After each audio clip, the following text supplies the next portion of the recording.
안녕하세요, 여러분. 이번 시간은 미술사 특강 제8차 시 미얀마의 세계유산에 대해서 살펴보는 시간입니다. 그 중에서도 제2차 시에 해당하는 이번 시간에는 뷰 고대 도시에 대해서 살펴보도록 하겠습니다.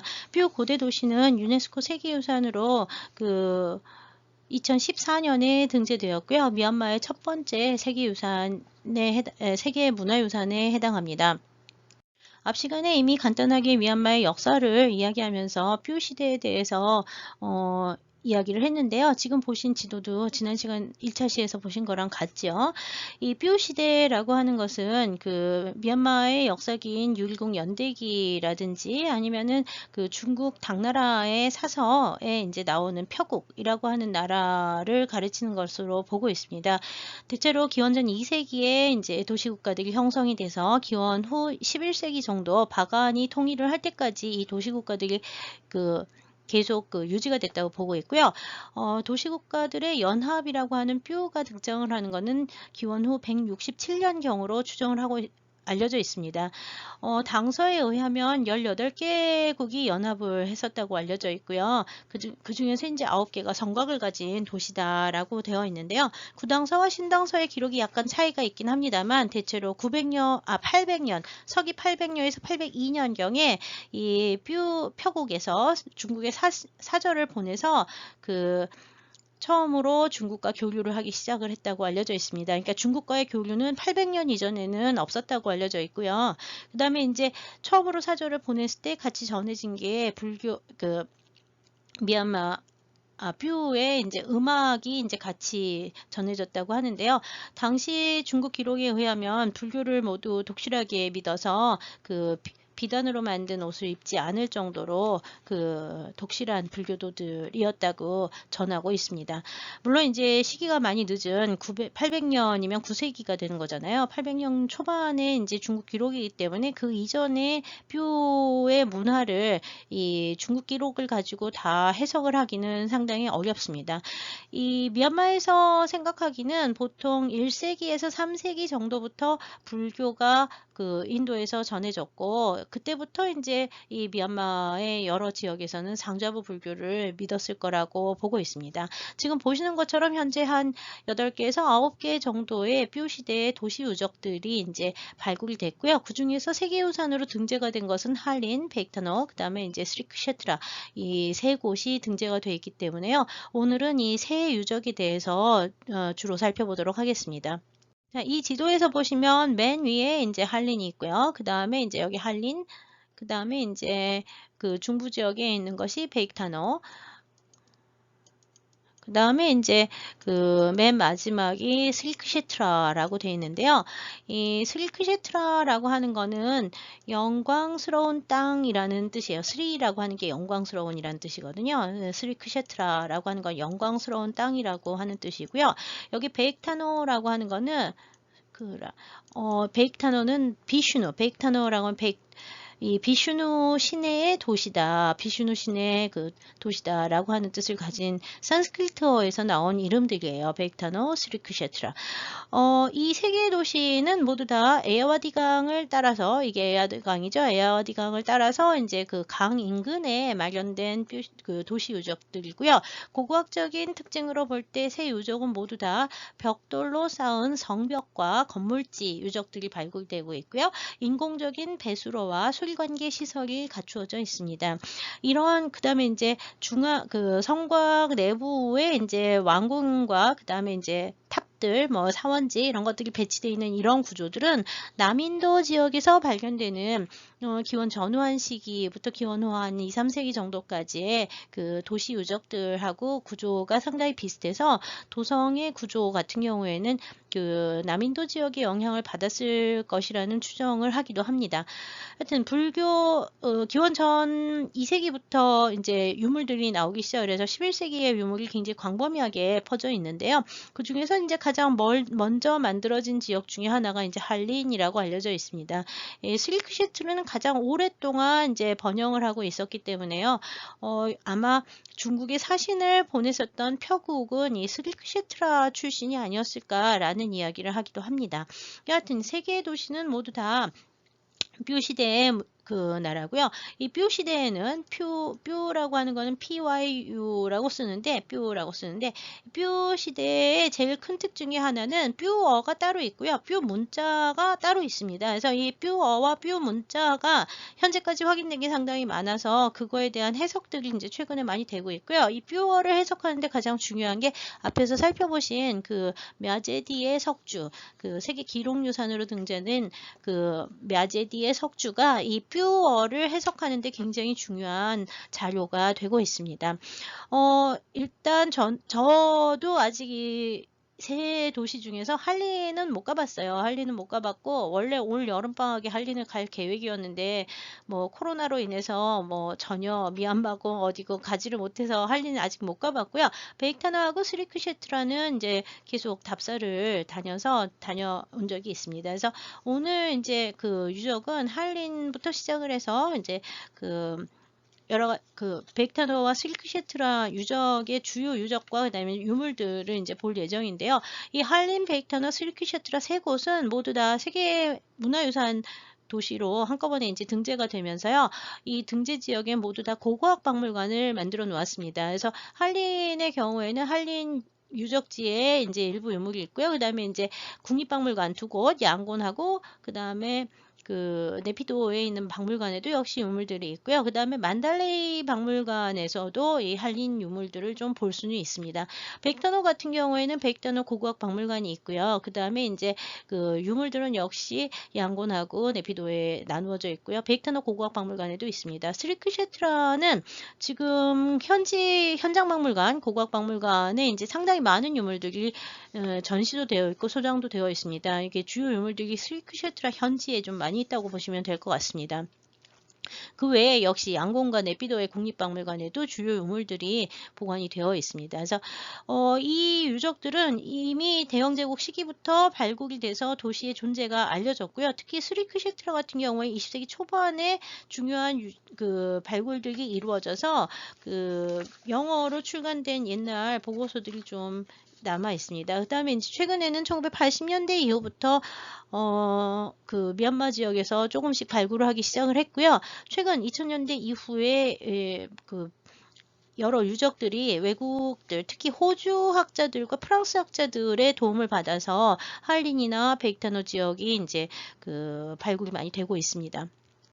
네, 지금 보시고 있는 게 이제 그 할린이라고 하는 도시의 그 세계유산 등재 범위를 등재 지도를 보고 계시는데요. 기본적으로 이 할린 같은 어느 도시나 이 뾰시대의 도시는 항상 그 도성에 그 성벽이 있습니다. 성벽과 성문이 있고요. 그 다음에 이제 안에 궁성지로 보이는 유적이 있고요. 주변에 보시면 이렇게 이게 일단 물을 해놓은 데인데 성벽 주변에 이렇게 물을 저장하기 위한 저수지 시설들이 있는데요. 이거는 미얀마의 기후 환경이 이렇게 우기 때 비가 굉장히 많이 왔다가 그 건기 때에는 비가 별로 없는 그런 기후적 그 특징을 갖다가 그 생활에 반영하기 위해서 이렇게 거대한 규모의 저수지를 형성해 놓는 게 특징인데요. 이 저수지는 인공적으로 만들어진 시설인 경우가 상당히 많습니다. 최근에는 원래 늪지라고 알려져 있던 것들이 이제 발굴해 보니까 대부분 저수지 시설로 나오면서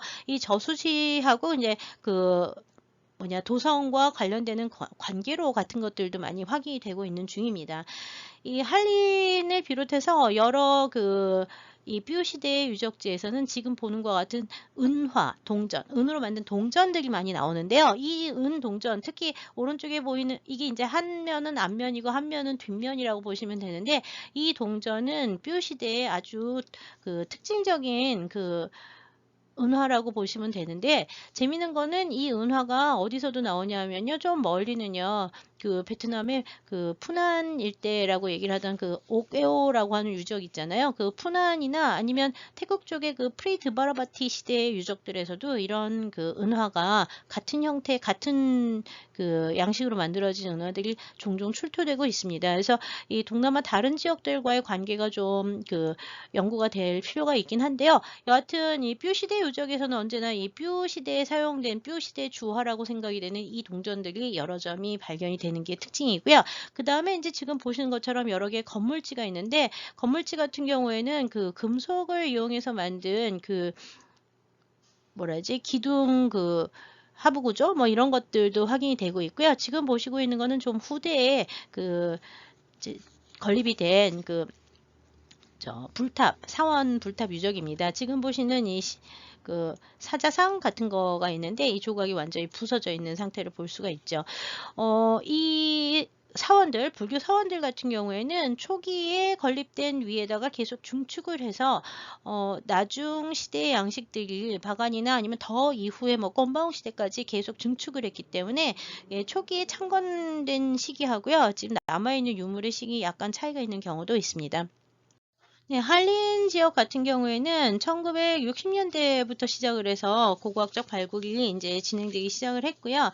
지금 보시고 있는 거는 최근에 그 이탈리아 고고학자들과 이제 협동을 해가지고 한린 유적들을 이제 조사하고 있는데요. 그 부분들이 이제 사진으로 이제 표현이 되어 있습니다.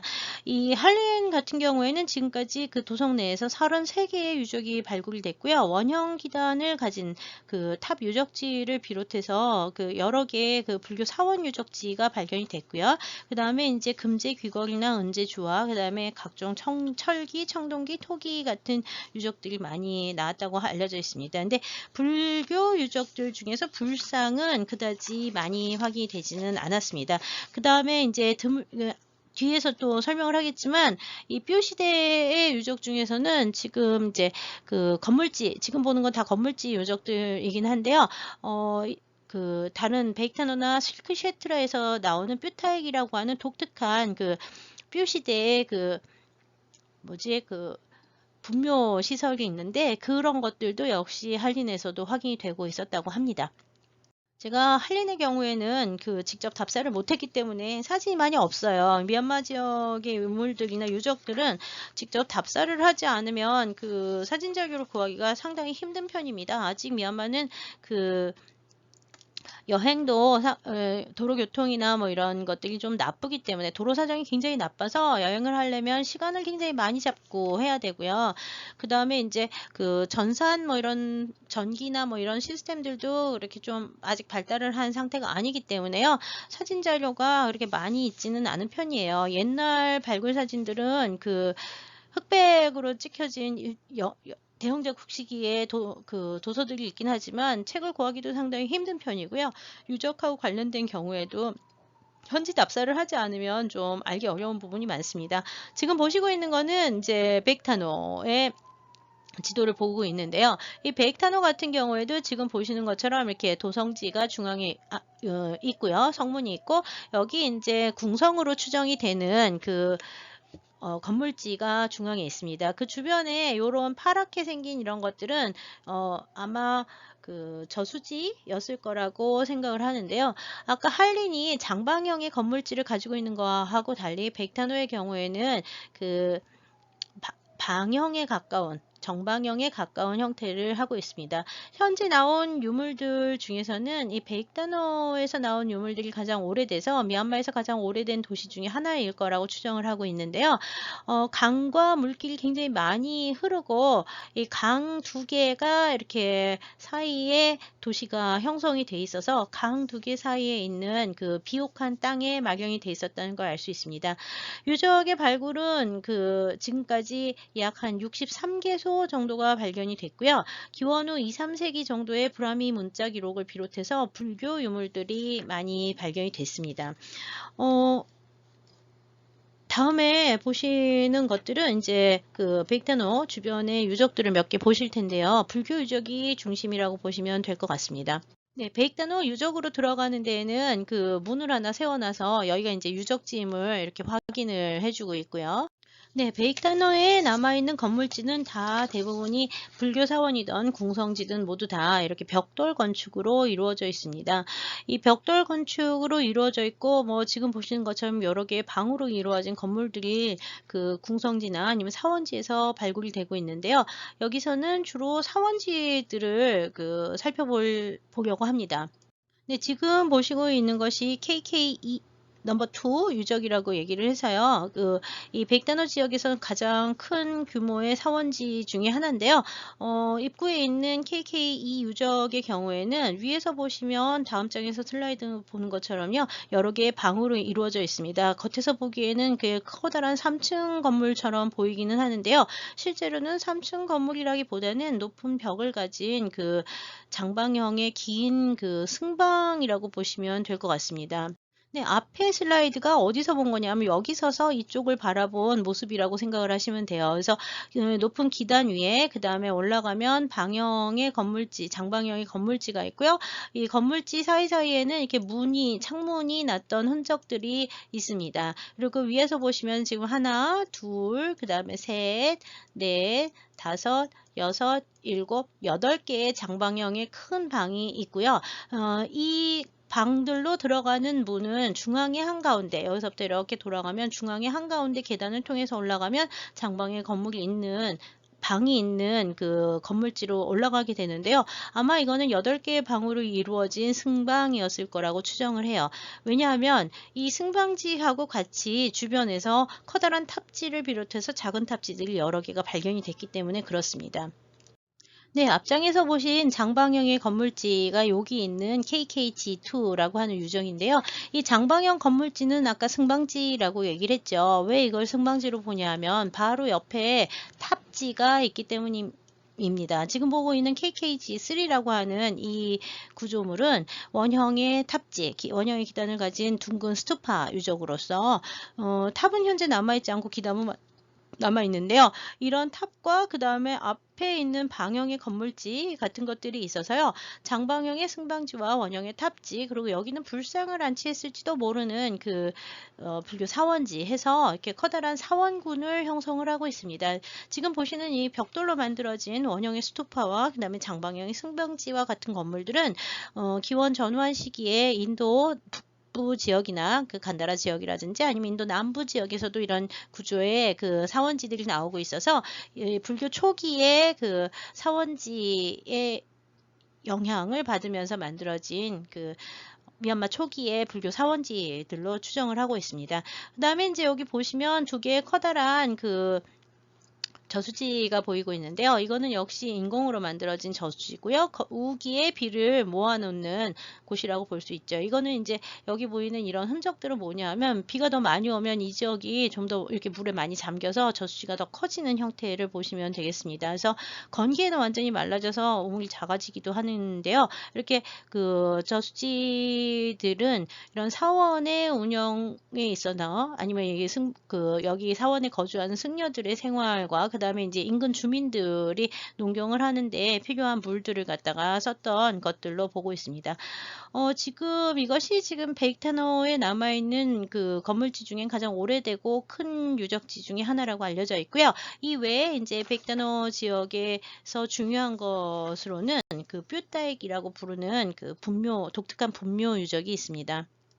네, 지금 보시고 있는 게 뾰타액이라고 소위 이야기가 되는 베익타노의 분묘인데요. 이 베익타노를 비롯해서 뾰 시대에 나오는 이 뾰타액이라는 구조는 기본적으로 벽돌을 쌓아서 이렇게 가상사기 테두리를 만들고요. 그 다음에 이제 중앙에 역시 기단을 만드는데 이 기단 내부에 뭐를 넣냐 하면 화장을 한 골장기들을 넣습니다. 그리고 이 내부에만 골장기가 나오는 게 아니라 지금 보시는 것처럼 그 주변 전부가 골장기가 나오는데 이게 한 단으로 이루어진 게 아니라 여러 단으로 켜켜켜 해서 한 단에 골장기를 넣고 또 벽돌 기단을 쌓고 거기도 골장기를 넣고 이렇게 해서 탑처럼 테라스 이렇게 계단식이죠. 이렇게 테라스를 쌓아가지고 내부에 골장기, 다시 또 골장기, 여기 또 쌓고 골장기 이렇게 해서 2, 3단으로 이루어진 대형 구조물이 되는데요. 이 골장기는 왜 골장기라면 안에서 당연히 불탄 인골 같은 것들이 이제 출토가 되고 있고요. 그 외에 이제 뭐 음식이라든지 뭐 새뼈 뭐 이런 것들이 나오는 경우도 있습니다. 그래서 베이크타노 박물관에 있는 학예사 얘기로는 인골 주변에 이렇게 작은 그 음식이나 뭐 이런 것들을 넣어준 게 하나의 군처럼 들어간 게 아닐까 이렇게 추정을 하기도 하는데요. 내부 유물들이 아직까지 뭐 여기 골장기 안에서 지금도 이렇게 골장기 그냥 있잖아요. 발굴한 이후에 이 골장기의 내부에서 나오는 그 성분을 과학적 조사 성분에 대해서 과학적 조사를 거의 못했기 때문에 잘 알 수는 없습니다. 그래서 테라스형 혹은 층단형 화장묘군이라고 불리는 우리나라 말로 하면 이렇게 좀 어렵긴 하지만 층단식 뭐 화장묘군 뭐 이런 말을 쓰기도 하는데요. 뭐 정확한 말은 없지만 하여튼 뷰타익이라고 하는 게 이런 그 개념의 아주 독특한 분묘라고 보시면 될 것 같습니다. 벽돌 기단 내 골장용 토기를 매납한다라고 보시면 되겠습니다. 네, 이분은 저하고 이 베이크타노에서 같이 답사를 다녀주신 베이크타노 박물관의 학예사분인데 영어를 엄청 잘하세요. 그래서 제가 좀 많이 배웠는데 벽돌기단 아까 왜 그 토기들이 많이 있었던 그 자리는 이쪽에서 들어오면서 저쪽에서 들어오면서 이제 보고 그다음에 이제 안쪽이 들어오면은 이것처럼 높은 그 벽돌들이 있는데 벽돌 안에 지금 보시는 것처럼 그 토기들이 놓여져 있습니다. 근데 일부 토기들은 이제 발굴을 해서 박물관으로 가져간 것들도 있고요. 아직까지 박물관에 그냥 현장에 그냥 남아 있는 것들도 많은데 이 뷰타액이 백단호 내에 하나가 있는 게 아니라 여러 개가 확인이 되고 있고요. 마찬가지로 할린이나 또 스리크셰트라 지역에서도 이 뷰타액들이 여러 개가 확인이 되고 있습니다. 그래서 이것들이 무슨 의미를 가진 건지는 좀 더 이제 연구를 해봐야 될 것 같은데요. 다른 나라나 다른 지역에서는 전혀 이런 구조물을 찾아볼 수 없는 뷰만의 아주 독특한 바간 시대에도 이런 건 나오지 않거든요. 그래서 딱 뷰 시대에만 나오는 독특한 분묘 구조라고 볼 수 있습니다. 네, 골장기들은 모두 다 토기로 만들어져 있고요. 일부 유물 중에는 뭐 물을 갖다가 채워 넣은 것들도 나오고 물을 채웠던 어떤 흔적들도 나오고 있고요. 그 다음에 이제 어떤 경우에는 뭐 그 음식으로 추정되는 물건들을 넣어 놓은 예들도 있는데요. 뚜껑이 있거나 아니면 뭐 문양을 갖고 있거나 뭐 아주 다양한 형태들의 토기들이 나오고 있는데요. 이 토기 같은 경우에는 불에 이제 그 농로 형성해가지고 불에 한번 구운 것들인데요. 이런 토기들을 굽는 방식이 아직도 현대까지도 거의 이루어지고 있다고 보는데요. 현대에 이 백탄호 주변에서 구워지는 토기들을 보면 전부 노초녀로 굽게 됩니다. 네, 그 지금 보시고 있는 것처럼 이거 베이크단호의 아까 뷰타익 그 유적 들어가는 입구에 보면은 이렇게 여기 숲을 막 이렇게 다 베버리고요. 사람들이 이렇게 노초뇨를 만들어서 가마를 굽는데요. 이 토기들은 이제 굽고 그 부서져서 이렇게 파손돼 가지고 못 쓰는 것들이고요. 여기 보시는 것처럼 구덩이를 파고요. 그 다음에 여기다가 안에다가 토기들을 넣습니다. 그러고 난 다음에 톱밥이랑 뭐 이런 거를 잔뜩 덮어서 지금 보는 것처럼 그 노천요 상태에 그 만든 다음에 이 지금 불을 갖다 안에서 지펴놓고 위에다가 덮어놓은 상태거든요. 안에는 계속 타고 있다 그래요. 그리고 몇 개의 이제 구멍들이 있어서 계속 산소가 안으로 들어가는 구조를 하는데 이런 형태의 그 노천요는 아마 그 이 뼈 시대부터 그 만들어져서 지금까지 토기를 만드는 전통이 이어지는 아주 오래된 토기 제작 전통이라고 이제 보고 있고요. 이 토기들은 그 미얀마에서는 원래 그 사원 앞에 놓는 토기들 그 사원 앞에 불교 사원 앞에 가면 이렇게 물을 갖다가 넣어서 사원 앞에 이렇게 쭉 늘어놓고 오는 사람들이 그 물을 먹게 하는데 그 다음에 이제 뭐 화분이나 이런 거 쓰는 것들 다 이런 토기를 쓰는데요. 그 토기들이 아직도 이제 제작이 되고 있습니다. 물론 이제 그 형태나 뭐 그다음에 이제 뭐 안에 있는 유기물질이나 뭐 이런 것들은 지금 토기하고 그다음에 이제 옛날 토기들은 좀 차이가 있긴 있지만 상당히 비슷한 양식들이 전해져 오고 이렇게 노천요에서 굽는 방식 같은 것들이 확인이 돼서요. 이것도 지금 중요한 미얀마의 무형문화유산으로 이야기는 하고 있습니다. 뭐 등재가 되지는 않았지만요. 지금까지 이제 뾰 지역 중에서도 백탄호 지역에 있는 뷰타익하고 불교 사원 유적을 봤고요. 백탄호에서 나온 유물들은 백탄호 고고학박물관에 좀 많이 있긴 합니다. 네, 베이크타노 고고학박물관의 전경인데요. 그렇게 그 박물관이 큰 편은 아니라고 볼 수 있습니다. 내부는 이렇게 뭐 아주 오래된 박물관처럼 이제 보이게 되는데요. 지금 보시는 것처럼 이제 이 뷰타익에서 나오는 토기들이 장식적인 경우에는 이렇게 여러 개의 층단과 불꽃 모양이라든지 아니면은 이거 기억나시는지 모르겠는데 인도에서도 스리바스타바라고 해가지고 그 성스러운 문양을 표현할 때 많이 나오는 문양인데 이게 돌아가면서 표현이 돼 있습니다. 그래서 그 뚜껑과 몸체로 이루어진 아주 독특하고 장식적인 이런 토기들도 여러 개가 이제 확인이 되고 있죠. 네, 그 외에 베이크타노 지역에서는 지금 보시는 것처럼 작은 금동북이라든지 그다음에 이제 그 마노하고 그다음에 옥 종류의 돌들을 이용해서 만든 구슬 목걸이, 그다음에 지금 구슬 목걸이 중에서도 그 코끼리 모양의 목걸이 뭐 이런 것들을 볼 수가 있는데요. 가끔 드물게 금제 유물도 출토가 되긴 합니다. 근데 금제 유물의 경우엔 대부분 양곤이나 네피도 박물관으로 옮겨져 있고요. 현지에 남아 있는 것들은 그 토기 종류라든지 구슬 이런 일부 작은 유물들이 많이 있다고 보시면 될 것 같습니다. 다음으로는 스리 크셰트라를 살펴보도록 하겠습니다. 네, 스리 크셰트라 유적에 지금 가시면 성문 입구에 지금 월드 헤리티지라고 하는 게 있는데 사실 요거는 이 다른 한린이나 아니면 베이크타노에도 마찬가지로 이 표지석을 세워놨습니다. 예, 문화유산 표지가 있고요. 지금 보고 있는 지도는 그 왜 스리 크셰트라 같은 경우에도 이렇게 여러 가지 그 세계유산으로 등재가 되면서 핵심 지역, 뭐 그다음에 완충 지역 이런 것들이 나누어져 있는데 여기 노란색 표시가 바로 그런 완충 지역 같은 거를 포함한 경계선이라고 보시면 되고요. 스리크셰트라의 기본적으로 제일 중요한 그 도성지는 여기 보이는 빨간색 선입니다. 이게 이제 그 원형에 가까운 이 도성지가 스리크셰트라 유적의 성곽 그 흔적이라고 보고 있고요. 중앙에 역시 뭐가 있냐면 그 궁성지로 추정이 되는 유적이 있습니다. 들어오는 사방에 이제 문 유구가 남아 있고요. 여러분들 보시는 성벽은 한 이 정도쯤 된다고 보시면 돼요. 그리고 이제 여기 이 성벽 안으로 들어와서 최근에는 이제 고고학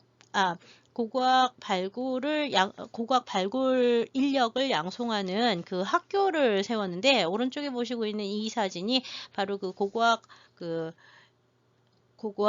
현장 학교라는 이름으로 그 진행이 되는 발굴 현장 지도 학교라고 보시면 되겠습니다. 이 유적의 경우에는 53개 정도의 유적이 지금까지 발굴이 됐고요. 현장 학교가 있을 만큼 많은 발굴이 지금도 계속 이루어지고 있습니다. 그 다음에 다른 유적에 비해서 유적의 규모가 상당히 큰 편이고 여러분들은 다 똑같은 지도로 봐서 잘 모르겠지만 하여튼 유적 규모 자체는 스리크셰트라가 가장 넓습니다. 그 다음에 유적 규모도 넓고 그다음 불교 관련 유적도 굉장히 많은 데다가 지금 보시는 것 중에서 이 지도 중에서 여기 제가 파란색으로 지금 표시해 볼게요. 이쪽에 있는 그 탑, 그다음에 여기 있는 탑, 그다음에 이제 이쪽에 있는 탑 해가지고 이쪽에는 남쪽에 여기 있는 게 이제 보보지, 그 다음에 이쪽에 빠야지, 그 다음에 이쪽에 빠야마 해가지고 그 세 개의 불탑이 지금도 상당히 높은 상태로 남아 있어서요. 뼈 시대의 불탑 중에서 그 상부 구조를 제대로 갖고 지금도 그 현지 주민들한테 성지로 인정을 받는 그런 탑들이 이제 한 서너 군데 남아 있고요. 여기 이제 보보지, 조금 이따 보보지하고 빠야지 두 군데를 보실 건데요. 그 다음에 이제 이 성벽 내부의 이 지역은요, 아직도 주민들이 살아요. 그 다음에 여기 파란 물길이 보이시죠? 그 다음에 성벽을 따라서 이렇게 파란 물이 열심히 보이는데 이것들이 다 뭐냐 하면 인공 관계지입니다. 그래서 강물이 흐르는 거를 이쪽으로 모아가지고 그 관계 수로를 만들어 놓고 있고요. 여기 드문드문 파란색들이 보이는데 이것들이 다 뭐냐 하면 원래는 이 지역들이 대부분 다 저수지로 만들어졌던 걸 알 수가 있어요. 그래서 성벽 주변에 그 거대한 저수지들이 형성이 돼 있어서 내부의 물들을 갖다가 사용하고 끌어다 쓰는데 문제가 없도록 그 관계 유적이 굉장히 잘 되어 있는 게 특징이라고 보시면 되겠습니다. 네, 지금 보시고 있는 것이 이제 뼈 시대 성벽의 전경을 보시고 있고요. 성벽은 지금 아랫부분만 남아 있는데 상당히 높은 편이에요. 그리고 이제 여긴 곧 도성 입구가 되고요. 그 다음에 이제 그 도성의 남쪽으로 가면 지금도 이렇게 저수지들이 남아 있는데요. 이 저수지들 뒤쪽으로 이제 원래 성벽이 있었던 거로 보이는데 성벽은 현재 흔적만 남아있고 거의 찾을 수가 없습니다. 근데 항공사진 같은 거를 찍으면 성벽 유적들이 아까처럼 이렇게 둥그런 형태로 나오고 있고요. 지금 보시고 있는 이 탑이 남쪽 성벽 바깥에 있는 보보지 탑 스투파라고 하는 탑입니다. 이 보보지 탑의 경우에는 뾰 시대에 세워진 가장 중요한 불탑이라고 알려져 있는데요. 현재 높이는 46m가 되고요. 그 다음에 이게 이제 나중에 보시면 여기 탑에서 나온 살길기를 바간 왕조에서 가져갔다. 뭐 이런 전승이 남아 있습니다.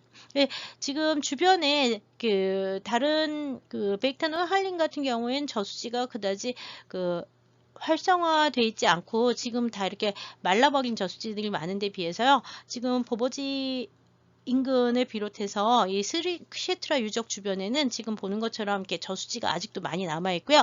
사람들도 상당히 많이 성벽 내에 거주하고 있습니다. 그래서 이 미얀마의 다른 바간도 마찬가지고 다른 데도 마찬가지인데 이 스리크시트라나 바간 같은 세계문화유산 지역은 유적의 범위 안에 지금도 사람들이 생활을 하고 있기 때문에 이 생활하고 있는 사람들과 유적을 어떻게 같이 상호 공존하면서 보존을 시켜갈 것이냐에 대해서 여러 가지 논의가 이루어지는 지역입니다. 그래서 이 고대 유적과 현대인들의 생활이라고 하는 거에 이렇게 합치점을 어디서 어떻게 찾을 수 있는가에 대해서 굉장히 논의가 많이 되고 있고요. 특히 이제 세계유산으로 등재가 되고 난 다음에 관광객이 늘어나면서 이 관광객들과 현지 주민들과의 관계에 대해서도 이렇게 문제점도 굉장히 많고 그렇기 때문에 고민도 굉장히 많은 유적들이 지금 미얀마의 세계유산 지역들이라고 보시면 될 것 같습니다.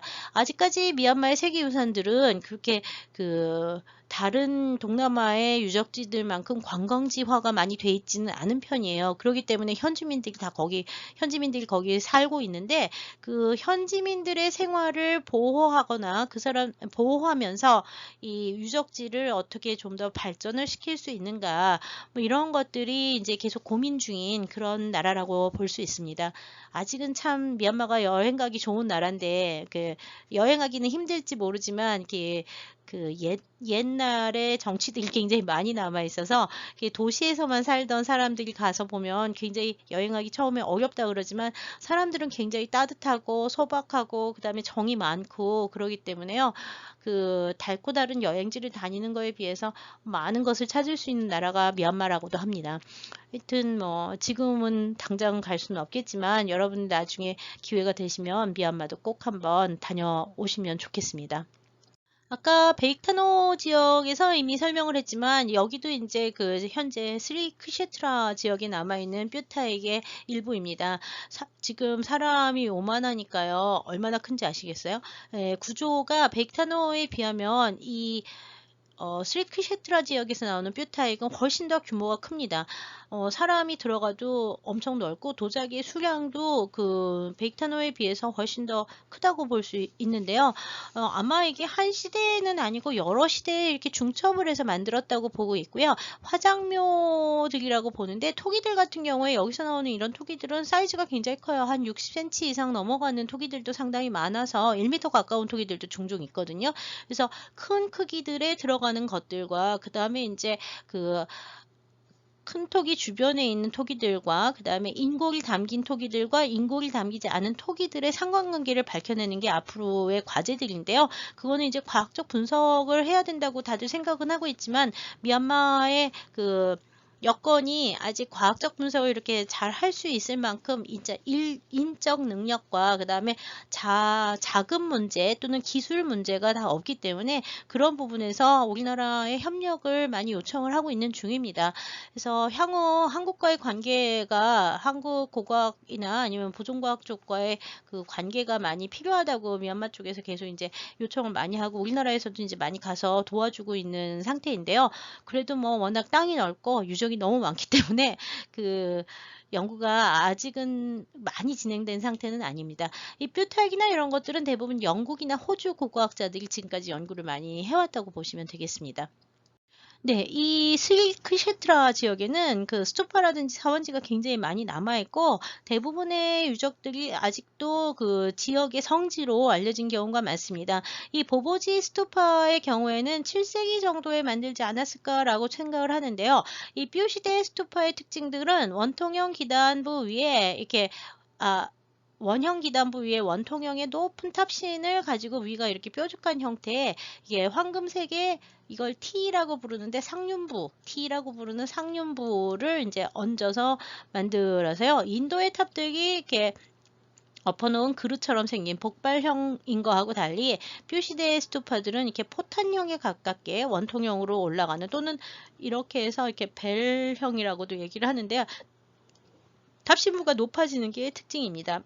11세기에 이 스리크셰트라 지역을 갖다가 점령을 한 바간의 아누야타 왕은 이 스투파의 가운데에 모셔져 있던 부처님의 정골사리라고 해서 머리뼈인데요. 정골사리를 이제 이 탑 안에서 파내서 그거를 그 바간으로 옮겼다 그래요. 그래서 바간에 가면 유명한 쇠지건 파고다가 있는데 그 쇠지건 파고다가 바로 이 보보지 스투파에서 가져온 부처님의 사리를 모신 탑이라고 알려져 있습니다.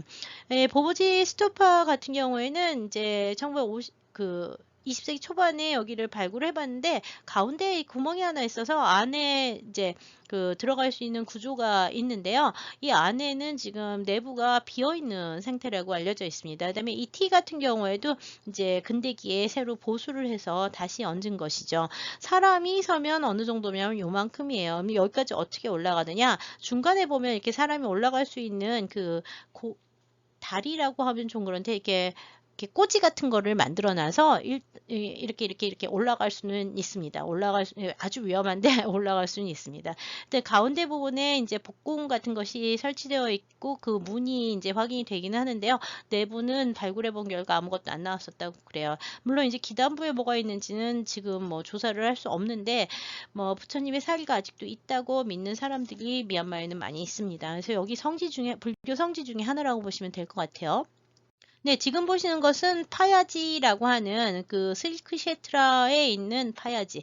역시 뷰 시대의 그 탑인데 파야지 스투파라고 하는 데인데요. 여기는 아까 그 보보지 같은 경우에 이렇게 생겼는데 여기는 좀 이렇게 그 고깔처럼 생긴 게 특징이죠. 여기는 현지인들이 아직도 굉장히 그 불교 신자들이 많이 와 있어서 일정한 축제 기간이 되면 그 축제를 벌립니다. 작년에 제가 갔을 때도 여기 이제 축제를 벌리고 있을 때 방문을 해가지고요.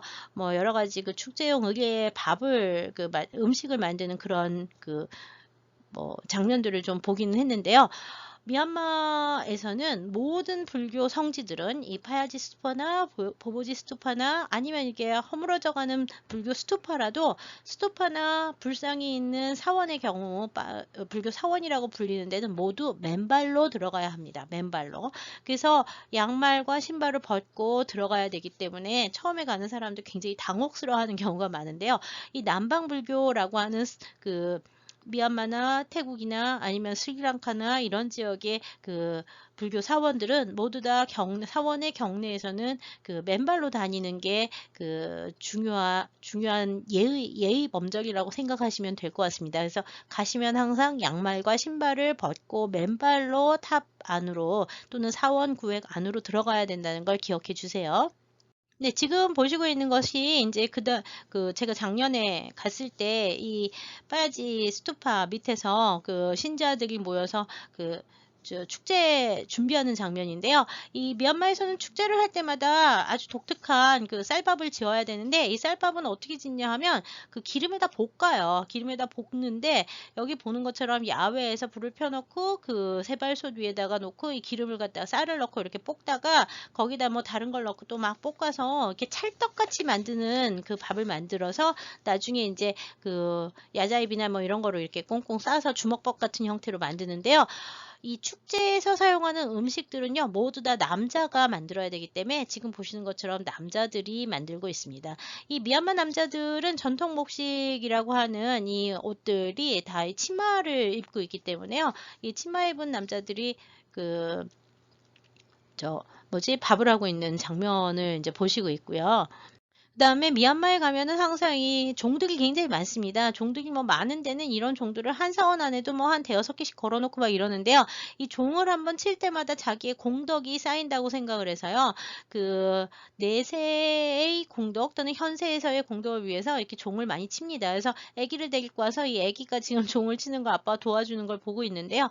이런 종 치는 장면들은 어느 지역에서나 많이 보이고 있어서 미얀마 지역에 가면 사원을 다니면서 이 종을 한 번씩 쳐보는 것도 좋은 추억이 될 거라고 생각을 합니다. 종을 칠 때는 이 구연부들을 주로 치게 돼 있고요. 종의 양식은 바인낭 왕이 종에서 보이던 것처럼 그 윗부분에 이렇게 동물 두 마리가 쌓여 있고 그 위로 이제 걸리고 그 다음에 이제 좀 벌어지는 약간 밑으로 벌어지는 그런 형태들을 많이 보이는데요. 시대가 내려오면 특히 서양종의 형태를 받으면서 밑에가 좀 더 이렇게 나팔형으로 많이 벌어지는 이건 현대종이기 때문에 더 많이 벌어진 형태를 보여주는데 그런 특징들을 갖고 있습니다. 대부분 다 청동을 주조해서 만들고요. 종은 막대기가 여기 보통 이렇게 하나 놓여 있어서 치고 난 다음에 다시 여기 그러니까 당목이라고 하는 막대기가 있어서 치고 여기 다시 내려놓는 거를 볼 수 있고 종을 칠 때는 한 번 치는 게 아니라 3번, 9번 이렇게 그 정해진 숫자에 따라서 치는 경우가 많습니다. 네, 지금 이제 여기서 이제 베베 스투파라고 얘기를 했는데요. 사실 이게 스투파인지 아닌지는 잘 모르죠. 여기 보보지 근처에 있는, 여기 보보지 근처에, 보보지 멀리 보이죠? 보보지 앞에 있는 그 작은 사원이 있는데, 이 베베 스투파하고 다음에 보실 레인미엔나 사원하고 두 개가 이제 스리크셰트라 지역에서는 제일 중요한 오래된 유적 중에, 불교 유적 중에 하나라고 얘기를 하는데요. 이거 왜 스투파라고 얘기를 하느냐? 그냥 이런 건물을 보고 스투파라고 얘기를 해서 그래요. 나중에 보시면 여기 이제 스투파라고 얘기를 해야 될지 잘 모르지만 이 윗부분에 이제 상륜부들이 올라가면서 건물이 되는데 이 바간 시대의 유적들이 대부분 다 이렇게 생긴 탑들이 많습니다. 그래서 이 바간 시대 건축 양식의 기원이 이제 그 뷰 시대에 시작이 됐다는 걸 알 수 있고요. 보통 일반적인 스투파하고는 달리 얘는 방형의 건물을 하고 있고요. 그 다음에 문이 한쪽에 나 있습니다. 이 정면 문이고 문이 닫혀 있긴 하지만 내부에 들어가면 뭐가 있냐면 불상이 모셔져 있어서 사실은 스투파라는 표현보다는 그냥 사원이라는 말이 더 적당할지도 모르겠어요. 근데 부르기는 베베 스투파 또는 뭐 라고 많이 부르기 때문에 일단 스투파라고 써드렸고요. 탑이라기보다는 그냥 사원이라고 불교 사원이라고 보시면 될 것 같습니다. 나머지 세 벽에는 문이 있는 것처럼 보이지만 가벽입니다. 내부에 들어가면 불상이 있다고 알려져 있는데요. 베베 사원의 경우에는 뭐 7세기에 건립이 돼 있다고는 하는데요. 불상의 연대가 8세기에서 9세기까지 늦춰보는 사람들도 많기 때문에 그리고 연대가 없어서 시기는 7세기에서부터 9세기 어느 시대인지 정확하게 알 수는 없습니다. 여기 보면 항마촉지인의 불좌상을 하고 있어서 석화상을 표현해 놓은 걸 알 수 있고요. 하여튼 뷰 시대에 굉장히 드문 대형의 석조상이라고 보시면 되겠습니다. 그 다음에 이제 여기 보면 두 명의 그 승려가 이제 좌상으로 표현이 되어 있는데 협시로 보살상을 넣지 않고 나한상을 그 승려상들을 넣는 것들이 이제 이 지역의 특징이라고 할 수 있죠. 지금 보시고 있는 건 레인미엔나 사원이라고 해서요. 그 베베 근처에 있는 역시 뷰 시대의 유적인데요. 연대는 7세기라고 제가 써놓긴 했지만 어떤 사람은 9세기까지도 봅니다. 9세기까지도. 그러니까 바간 시대 초기라고 보는 사람들도 있어서요. 정확한 연대는 단정을 하기는 좀 어려운 편이에요. 역시 방형의 구조를 하고 있는데 특이한 것은 문이 사방으로 나 있습니다. 문이 사방으로 나 있고요. 여기 이 문들은 실제로 이렇게 사람이 들어갈 수 있는 구조를 하고 있어요. 그리고 지금 이제 벽돌 구조가 위험해졌기 때문에 이거는 이제 보수 공사를 해가지고 여기 철근을 갖다가 안치를 했지만 원래 이런 구조가 있는 건 아닙니다. 근데 문 앞에는 이렇게 지금 보는 거죠. 문 앞에 이렇게 있는 구조는 원래 있었던 거라고 보고 있어요. 이거는 원래 있던 구조가 아니고요. 이거는 원래 있던 구조죠.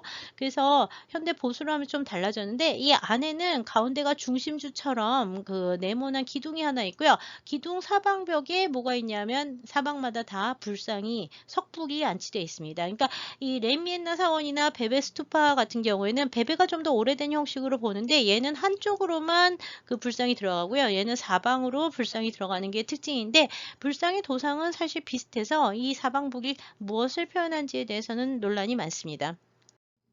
레미엔나 사원 안에 있는 이 석불 부조들은 그 기둥이 보이죠? 가운데 이제 그 방형의 방형주 중심주 같은 걸 놔두고 이렇게 석불들을 사방에 벽면마다 안치했는데요. 지금 보는 것처럼 좀 독특하게 그 좌우에 협실을 놓지 않고 탑 모양의 장식을 넣어서 그 불상을 만들고 있고요.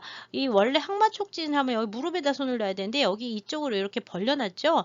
이거는 다른 지역에서는 거의 보이지 않고 미얀마 지역에서만 보이는 독특한 수인입니다. 인도의 불상 양식을 따르고 있고 우견 편단을 입고 있고 어깨가 드러난 형태를 하고 있는데 얼굴은 뼈 양식으로 바뀌어 있어서 인도의 영향을 받으면서도 인도하고는 전혀 다른 미적 양식을 보여주는, 그러니까 도상적으로 다른 양식을 보여주는데 이게 어떤 존명을 가진 상인지는 기록이 남아있지 않기 때문에 알지는 못합니다. 아직 뭐 논란이 굉장히 많은 상태라고 보시면 될 것 같아요.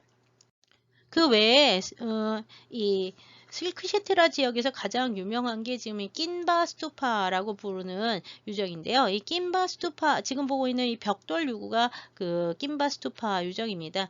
여기는 5세기에서 8세기까지의 유물들이 한꺼번에 많이 나왔고요. 현재 유구는 6, 7세기에 재건된 거라고 보고 있어요. 그래서 처음 찬 거는 5세기 정도에, 그 다음에 이제 나중에 그 6, 7세기 정도까지 이제 그 중축이 됐었던 벽돌로 만들어진 방형의 벽돌탑에 둥그런 스투파가 있었던 거로 보이고요. 한가운데에서 역시 벽돌로 만든 네모난 그 사리 감실이 발견이 돼서요. 이 사리 감실 안에서 여러 가지 사리기를 비롯한 유물들이 나왔는데요. 발굴이 언제 됐냐면 1926년에서 27년에, 그러니까 대영제국 시기에 됐습니다. 그래서 굉장히 유명한 탑인데요. 내부에 아까 그 사리공의 뚜껑으로 썼다고 추정이 되는 이 거대한 방형 동판이 있는데 사리공이 굉장히 커요. 이 돌판은 현재 그 스리크셰트라 박물관에 소장이 되어 있습니다. 여기 보이는 이 방형의 기단에 감시를 만들고 불상 5구를 갖다가 안치하고 그 다음에 이제 복발이 있고 그 다음에 이제 그 상륜부가 있는 이런 형식은 인도탑의 형식을 차용하고 있어서 낀바 스투파의 원래 형태는 이런 인도의 복발식 탑 형식을 했을 거라고 추정을 하고 있습니다. 내부에서 발견된 음제 사리기와 금제 경판은 그 실크셰트라 지역의 불교를 보여주는 가장 중요한 작품들로 알려져 있는데요. 지금 제가 슬라이드가 없어서 못 가지고 왔는데 여기서 나온 거는 이제 금으로 된 경판이 이렇게 네모난 장방형으로 만든 금 경판 위에 명문을 미얀마어로 써가지고 이제 그 묶어서 넣어놓은 금제 경판이 나왔는데요. 이 금제 경판은 지금 5세기 정도의 명문으로 산스크리트 명문으로 쓰여진 경전이라서 아마 미얀마 지역에서 발견된 또는 세계에서 발견된 금제 경판 중에 가장 오래된 예라고 추정을 하고 있고요. 함께 출토된 거는 오른쪽에 보이는 불상들이라든지 지금 보고 있는 은제 사리함 같은 것들이 나왔는데요. 이 은제 사리함을 비롯한 각종 사리기들에는 역시 명문이 적혀 있어서 당시 왕실에서 발원을 해서 봉안을 했었음을 알 수 있고 부처님의 사리하고 그 다음에 이제 경전을 함께 넣은, 그러니까 법사리와 신사리를 같이 넣은 아주 중요한 예 중에 하나라고 볼 수 있습니다. 그래서 뭐 지금 불상의 양식은 일단 7세기로 보고 있는데요. 같이 나온 경판의 경우에는 5세기 경판으로 보이고 위에 다른 것들도 시기가 좀 더 올라가는 6세기 정도 유물들, 명문이 있는 유물들이 좀 확인이 되고 있어서 한 2차례나 3차례 정도 탑이 이렇게 열리고 그 다음에 보수가 됐었던 흔적들을 살펴볼 수가 있습니다. 지금 이 낀바 스투파에서 나오는 사리 장엄구와 그 다음에 이제 이런 불상들, 그 다음에 금제 경판 이런 것들은 미얀마의 초기 그 사리 신앙과 장엄을 알려주는 중요한 예라고 할 수 있고요. 같이 출토된 동전이라든지 뭐 여러 가지 장신구들이라든지 이런 것들도 미얀마의 그 표시대의 역사와 문화를 알려주는 중요한 예들로 알려져 있습니다. 이 김바에서 나온 것은 20세기 초반에 발굴이 됐기 때문에요. 다 양곤박물관에 주로 보관이 되어 있고요. 일부 유물들은 네피도, 금제 경판 같은 것들은 네피도에 있다고 합니다. 네, 김바에서 나온 것은 이제 양곤과 네피도로 많이 갔지만 대부분의 이 실크셰트라 지역에서 출토된 수많은 유물들은 이 현장에 있는 실크셰트라 고고학 박물관에 많이 있고요. 지금 보고 있는 이 고고학 박물관 여기 건물이 하나 보이고 있는데 여기 이제 건물은 이것만 있는 게 아니라 이쪽 왼쪽에도 건물이 하나 또 있고요. 그다음에 오른쪽에 또 건물이 하나 왼쪽에 건물이 하나 더 있어서 크게 전시실은 여기 중앙에 홀 하나, 그다음에 이쪽에 전시실 하나, 그다음에 이제 별도로 만들어진 방 하나 해서 3개 정도로 나누어져 있습니다. 내부에 들어가면 이 지역에서 출토된 독특한 불상이라든지 각종 유물들, 그다음에 가장 중요한 거는 왕실에서 사용했던 왕실의 장례용 석함들이 여러 개가 출토가 됐습니다. 지금 보이는 이 석함은 그 높이가 60cm 이상 돼서 상당히 큰 석함인데요.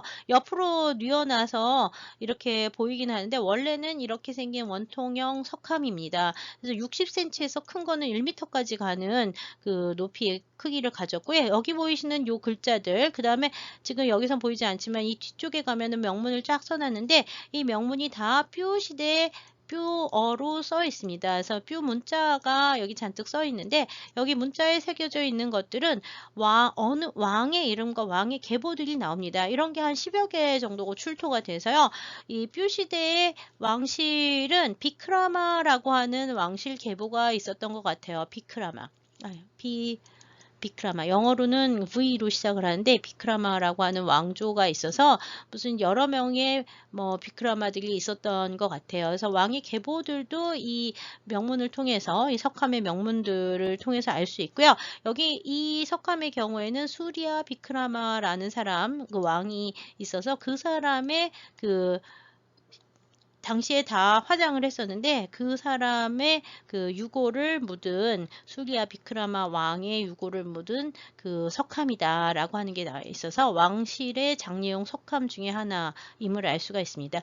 이 왕실의 장례용 석함들은요 하나만 나오는 게 아니라 이게 어떤 데 가면은 이렇게 땅이 이렇게 넓게 있으면은 이 장례용 석함들이 여러 개를 이렇게 드문드문 이렇게 묻어놓은 것들이 한꺼번에 발견이 된 경우들도 있고요. 어떤 경우에는 스투파 밑에서 발굴이 되기도 합니다. 예, 그러니까 모아서 한 군데에다가 넣어놓은 경우도 있고요. 탑에다가 넣어놓은 경우도 있고 해서 여러 지역에서 이제 출토가 되고 있고요. 이 명문들을 통해서 비크라마 왕실의 계보들이 이제 좀 많이 확인이 됐습니다. 이것도 역시 다른 지역에서는 볼 수 없는 독특한 장례 문화 중에 하나라고 볼 수 있죠. 여기 다 불교도였기 때문에 일찍부터 화장을 했고요. 이 화장용 골장기들이 다양한 형태로 만들었는데 일반인들의 경우에는 아까 토기들을 많이 쓴다 그랬잖아요. 근데 여기 왕실의 경우에 특히 왕의 경우에는 이렇게 석함을 쓰는 게 특징입니다. 그다음에 이제 이 뾰 지역, 스리크셰트라 지역에서 나오는 그 불상들을 보시면 나신에 가까운 누드에 보이는 이런 형태 양식들이나 뭐 불상의 뭐 형태 뭐 이런 것들을 보면 사르나트, 굽타 사르나트 양식의 영향을 받은 한 5세기에서 6세기 정도 양식의 영향을 받은 그 인도 굽타 사르나트 양식의 불상 양식들이 이렇게 보이기도 하고요. 밑에 있는 것 같은 경우에는 이제 명문이 쓰여서 역시 발원자 이름들이 확인이 되고 있습니다. 그래서 한 5, 6세기 정도부터 시작을 해서요. 한 8세기 정도까지의 불교 유물들이 상당히 많이 나오는 편인데요. 대부분 불상이 많은 편인데 불상 옆에 뾰 시대의 그 불탑 형태를 양쪽에 넣는 이런 그 소조상들은 아주 뾰 시대의 유물 중에서 아주 그 대표적이고 많이 나오고 특징적인 그 봉헌판이라고 하는 것이라고 보시면 되고요. 소봉헌판. 이 봉헌판들에는 이제 뭐 경전 써서 뒤쪽에 경전을 이렇게 새겨가지고 이렇게 탑에다 넣기도 하고 이제 이렇게 되고요. 그다음에 이제 그 보통 보살이 나오지 않는데 이 뾰 지역의 슬크시트라 지역에서는 지금 보는 것처럼 미륵보살로 추정이 되는 보살상을 청동으로 만든 예도 나오고요. 그 다음에 이제 아예 그 여기서 슬라이드는 안 보여드리지만 힌두교 신상들도 이 슬크셰트라 지역에서는 나오고 있어서요. 불교와 힌두교가 이 지역에서는 공존을 했었던 걸로 추정을 하고 있습니다. 그 외에 이제 뾰 시대에는 그 뭐 구슬이 상당히 유리라든지 만호라든지 옥 같은 거를 이용한 구슬로 만든 장신구들이 굉장히 많이 쓰였던 것 같은데요. 여기 보이는 건 다 스리크셰트라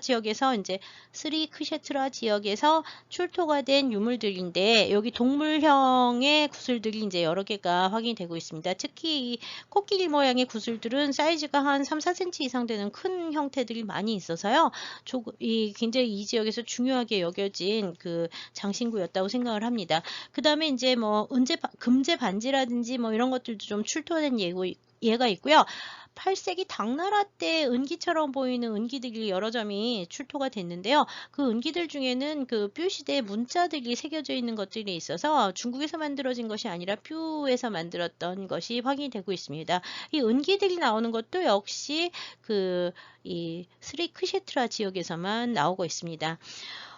이상으로 해서 스리크셰트라 박물관에 있는 대표적인 유물들 몇 점들 하고요. 그 다음에 이제 새 고대 유적들에 대해서 살펴보았습니다. 여기까지 이제 그 미얀마의 세계유산 두 번째 뼈 고대 도시 라고 하는 세계문화유산으로 등재된 그 유적들과 거기에서 출토된 유물들에 대해서 살펴보았습니다. 이것으로 제 2차 시를 마치고요. 제 3차 시에서는 최근에 이제 등재가 된 미얀마의 두 번째 세계문화유산 지역인 바간 시대에 대해서 살펴보겠습니다. 감사합니다.